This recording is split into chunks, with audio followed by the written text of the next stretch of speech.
ये है कि राहुल गांधी अंबानी और अडानी को टारगेट करते हैं. Why you have not reviewed it when you were the minister? Who was stopping you to do that? You were deputy chief minister.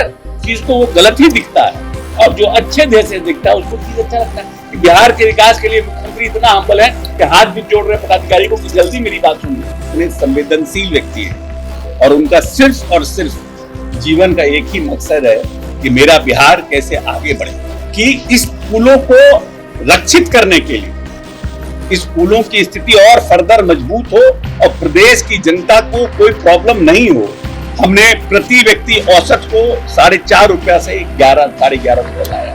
पूरे लालू परिवार आज मुंबई के लिए रवाना हो गए हैं. आपको बता दें कि आज यानी कि 12 जुलाई को मुकेश अंबानी, नीता अंबानी के बेटे अनंत अंबानी और राधिका मर्चेंट का शादी होने वाला है. इस शादी में शिरकत करने पूरे लालू परिवार आज मुंबई पहुंचे हैं. इधर मुंबई पहुंचते ही बिहार में राजनीति शुरू हो गया. आपको बता दें कि अशोक चौधरी ने उनको इस शादी में शिरकत करने पर निशाना साधते हुए कहा है कि जो सुबह शाम पर डे सुबह उठ के गाली देना, शाम के सोने से पहले जो गाली देते थे अनंत अंबानी फैमिली को, आज उन्हीं के शादी में गए हैं. और वही जिस तरह से पुल गिर रहे हैं और नौकरी को लेकर जो विवाद है अभी तक थमा नहीं है.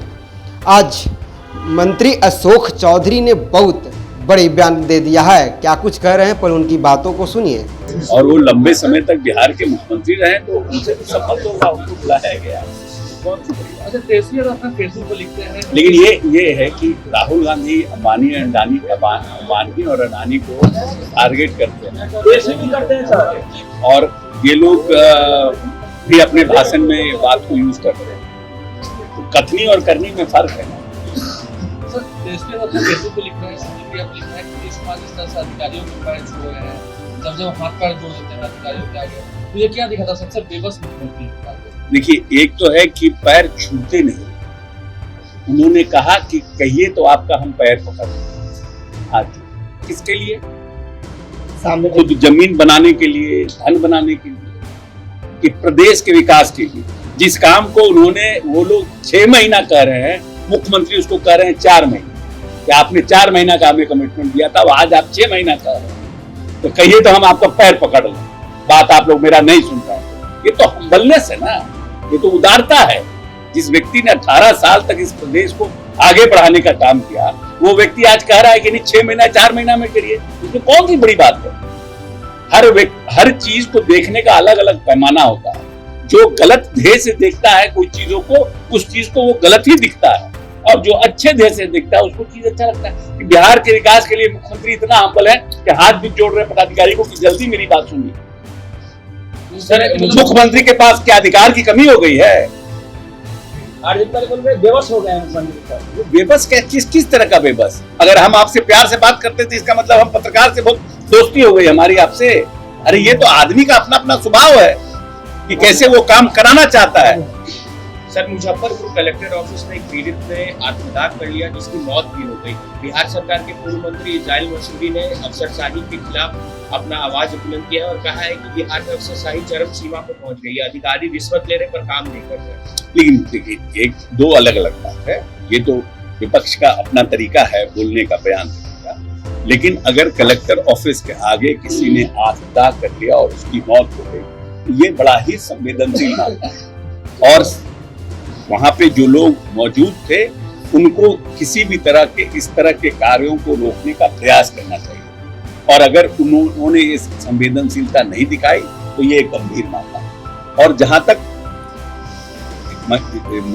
मंसूरी जी का बात है, तो मंसूरी जो अभी तो 1 महीना पहले इसी सरकार में थी, तो कहाँ किसी अफसर के ऊपर से कभी उन्होंने टीका टिप्पणी की? 1.5 साल रहे, कभी आपने आरजेडी के किसी मंत्री या विधायक को सुना कहते हैं कि प्रदेश में अफसरशाही?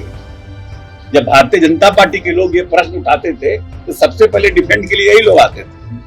तो जब आप कुर्सी के इस तरफ रहिएगा तब आपका बर्ताव दूसरा रहेगा और किसी को उत्तर देगा बर्ताव अलग रहेगा. सर, आप पर आरोप करता है आपका भी नाम आता है. देखिए, एक तो है कि इतने बड़े व्यक्तित्व को मेरे जैसा छोटा आदमी अगर ये कोई कहे कि हम लोगों ने हाईजैक कर लिया है नीतीश जी को, तो जो नीतीश जी को जानता है वो आज के डेट में कोई नीतीश जी के बारे में ये भी नहीं क्लेम कर सकता है कि हम नीतीश जी के करीबी हैं। नीतीश जी एक हाथ का काम करते हैं तो दूसरे हाथ को भी नहीं पता चलता है। वो इतने गंभीर और इतने संवेदनशील व्यक्ति हैं और उनका सिर्फ और सिर्फ जीवन का एक ही मकसद है कि मेरा बिहार कैसे आगे बढ़े।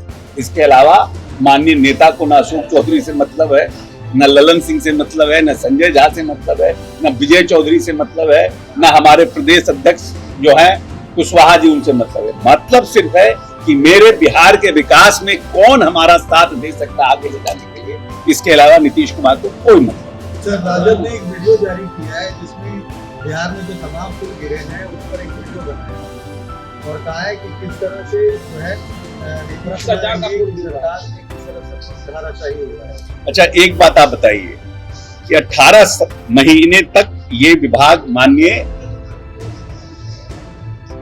नौजवान एनर्जेटिक एक दिन में 22 रैली करने वाले नेता के पास ये था, तो इन 18 महीनों में माननीय नेता ने भ्रष्टाचार के ऊपर कौन सा अंकुश लगाने का नया पॉलिसी लाया?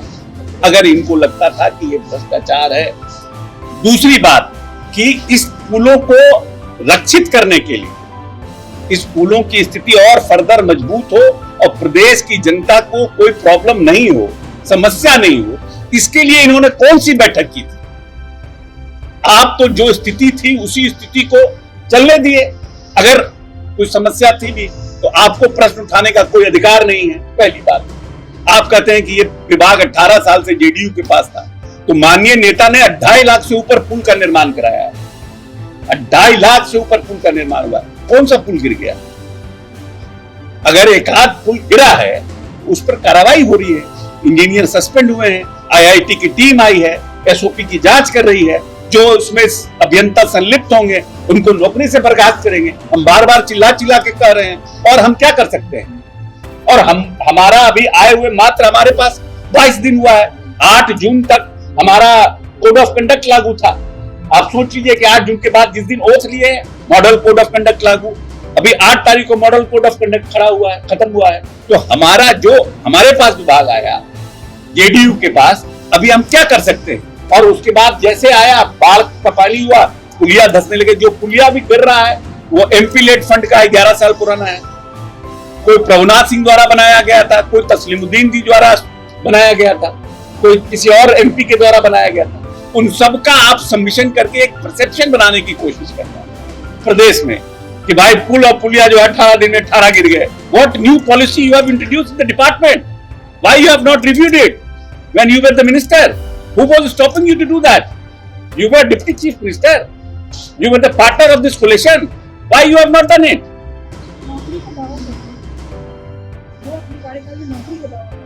नौकरी का दावा करते हैं। अब हमको एक बात बताइए, माननीय मुख्यमंत्री जी ने अभी बापू टावर का उद्घाटन करेंगे। अभी वाल्मीकि नगर में उन्होंने जो वाल्मीकि नगर का हमारा बना है विश्राम गृह और ऑडिटोरियम, उसका उन्होंने उद्घाटन जाके किया। अब गए हमारे साथ जयंत राज जी, माननीय मुख्यमंत्री के साथ। नाम तो वहां जयंत राज का लगा हुआ है, लेकिन उस स्कीम का अप्रूवल से लेकर के उसको पूरे बनाने मेरे टेन्योर में हुआ है। तो वही काम डिप्टी सीएम कर रहे हैं। सब कुछ किया धरा नीतीश जी का, क्योंकि नियुक्ति पत्र बांटने में साथ में खड़े हो गए तो कह रहे हैं कि बहाली हम करा दिए। पूर्ण बजट को बजट आने वाला है और बिहार सरकार के सही नीतियों ने जाकर केंद्रीय सरकार की, आपको क्या लगता है जो बिहार का बाजू खर्च है इस बजट में? देखिए, हमारा बहुत पुराना डिमांड है, इसलिए कि हमने आपको कहा है कि माननीय नेता का हमारे सिर्फ और सिर्फ जीवन का मकसद है बिहार का डेवलपमेंट। और माननीय नेता ने अपने लिमिट रिसोर्सेज से बिहार को सबसे तेज गति से चलने वाला बिहार बनाया है, इसमें कोई दो मत नहीं। हमने प्रति व्यक्ति औसत को 4.5 रुपया से 11-11.5 रुपया लाया है, इसमें भी कोई मत नहीं है। हमने खाद्यान्न को के प्रोडक्शन को, चाहे गेहूं हो, चावल हो, मक्का हो, डबल किया है किसी रोड मैप से, इसमें भी कहीं दो मत नहीं। हमने 2.5 से 3 लाख किलोमीटर रोडों का निर्माण किया है इस प्रदेश में, इसमें भी ये सब हमने अपने लिमिटेड रिसोर्सेज से किया। और जो बहालियां भी कर रहे हैं वो हम अपने लिमिटेड रिसोर्सेज से कर रहे हैं। अगर केंद्र सरकार हमें विशेष पैकेज या विशेष राज्य का दर्जा दे, उसकी तरह कोई स्कीम्स हमको देगा, तो निश्चित रूप से बिहार को और तेजी से हम आगे ले जा सकते हैं और हम जो विकसित राज्य हैं उसकी श्रेणी में हम आ सकते हैं। ये हम बिहारियों का अपना सोच है और अपने मेरे नेता का सोच है। और माननीय नेता ने बार बार कहा है और अभी भी जो हम लोगों का नेशनल एग्जीक्यूटिव हुआ था उसके पॉलिटिकल एजेंडा में हम लोगों ने ये दोनों बात रखा है। तो निश्चित रूप से हमारा कमिटमेंट इसके लिए फर्म है और हमारे नेता ने प्रधानमंत्री से भी अपनी भावना को अवगत कराया है।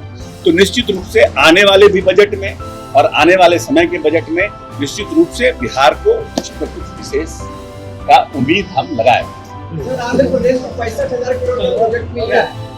पेट्रोकेमिकल्स में आंध्र प्रदेश से 60 से 70,000 करोड़ का प्रोजेक्ट मिल रहा है बीपीएसएल के माध्यम से। ये भारत सरकार को क्या, हमको नहीं, बिहार को क्या मिल रहा है? आप तो ऐसे पूछने लग रहा है कि हम ही देश के वित्त मंत्री हैं। अब हम देश के वित्त मंत्री नहीं ना हैं। आपके सहयोगी दल है सर, टीडीपी उनको मिल रहा है। टीडीपी को मिल रहा है, वहाँ पर कुछ प्रोजेक्ट होंगे, ऑयल की कंपनी का होगा, वहाँ पर समुद्र है, कुछ होगा, स्कीम्स होगा। हमारे यहाँ नहीं है तो सिर्फ हमको नहीं मिल सकता है। हर कोई का डेवलपमेंट का पॉइंट है ना। हमको हमको एग्रीकल्चर में चाहिए, हमको बाढ़ के लिए चाहिए, हमको अपने इंफ्रास्ट्रक्चर के लिए चाहिए। हर का अपना अपना स्टेट का डिमांड है ना। पहले पूरा सब्जेक्ट को समझिए, ऐसे ही प्रश्न मत किया करिए। आप बताइए।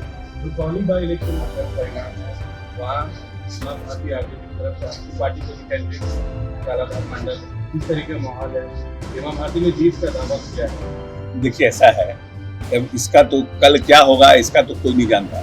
अभी आज हम इंटरव्यू दे रहे हैं, पता चला सुबह सुबह मेरे लिए आपको बांध काटाना पड़ेगा, कोई नहीं जानता है। हम लोग कोविड में ऐसा ऐसा देखे हैं, कोविड में ऐसा ऐसा देखे हैं, कोई कल का कोई नहीं जानता। अब तो वोट बंद हो गया और वोट बंद हो गया है, जनता ने सबकी तकदीर को बंद कर दिया। अब हम लोग उम्मीद ये कर रहे हैं कि हमारे नेता के कार्यों पर उनको वोट मिला है और अब जीतेंगे। तो आपने सुना होगा, पहले उन्होंने जिस तरह से लालू फैमिली मुंबई आज गए हैं, अंबानी फैमिली में जो आज शादी है उस शादी में जो शिरकत की है उस पर कटाक्ष किया है। उसके बाद जिस तरह से लगातार जो पुल पुलिये बिहार में गिर रहे हैं, उन्होंने कहा है कि जो काम करेगा उससे गलती होगा ही। और नीतीश कुमार 6 लाख से अधिक पुल पुलिया बनाए हैं। उन्होंने साफ तौर पे कहा है कि कोई सांसद बनाते हैं, चाहे कोई लोकल प्रतिनिधि भी बनाते हैं, वो भी पुल पुलिया गिर रहा है और केवल आरोप सीएम नीतीश कुमार पर लग रहा है। वही जिस तरह से नौकरी को लेकर आज तक जो विवाद चल रहा है वो थामने का नाम नहीं ले रहा है। तेजस्वी यादव लगातार लोगों के बीच जोड़ाने में लगे हुए, चाहे जिस तरह वो कि 5 लाख नौकरी हमने दिया है, लेकिन आज अशोक चौधरी ने कह दिया है कि नौकरी किसने दिया। इन्होंने कहा है कि तेजस्वी यादव तो केवल एक मुखौटा थे, असली जो नौकरी था उन्होंने नीतीश कुमार दिया है। नीतीश कुमार की कार्यकाल थी और होम मिनिस्टर यानी कि जो गृह विभाग है वो भी नीतीश कुमार के पास है। जब मीडिया ने सवाल किया कि कहा जा रहा है कि नीतीश कुमार का जिस तरह से इन दिनों हुलिया है उसको लेकर अशोक चौधरी और तमाम जो उनके इर्द गिर्द घूमने वाले मंत्री हैं वो जिम्मेदार हैं, अशोक चौधरी ने हाथ जोड़ लिए और उन्होंने कहा कि ऐसी बात नहीं है। और जब एक सवाल पूछा गया तेजस्वी यादव को लेकर तो गुस्से होकर फटदार इंग्लिश में बात करने लगे, आपने देखा होगा। फिलहाल इस खबर में इतना ही। आपकी क्या राय है आप हमें कमेंट बॉक्स में बता सकते हैं। धन्यवाद।